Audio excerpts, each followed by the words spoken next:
nguhaye ikaze kandi ndizera ko umeze neza aho waboherereye hose, wowe udahwema kudukurikira umunsi ku wundi. Uyu ni Kamatari Santra, muramuzi mumuzi ku rubuga rwa Instagram cyane.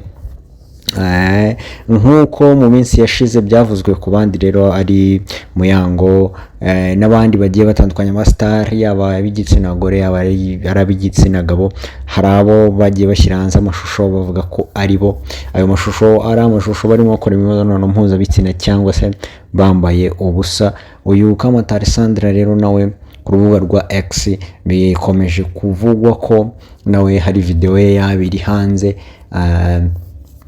arimo kora imibonano mpuzabitsina, ariko simbihamije gusa ni ibintu abantu bakoresha urubuga rwa X bakoresha, aho ngira ngo baba bashaka attention z'abantu. Ashobora no kubona video y'umuntu usa n'undi we agashaka kuyimwitirira, ariko uyu nawe nkuko nabandi byababayeho, nkuko Muyango yaje agahakana ko umuntu uri muri ayo mashusho atari we, uyu nawe ashobora kugira atya nawe akabihakana, ariko bikomeje kuvugwa ko hari amashusho ye ari hanze. Ayo mashusho tukaba tunayafite, gusa njye nabonye asa nkaho atari we, barimo bamuhimbira kuko mu maso bajya gusa, ariko ahandi ntabwo ari we.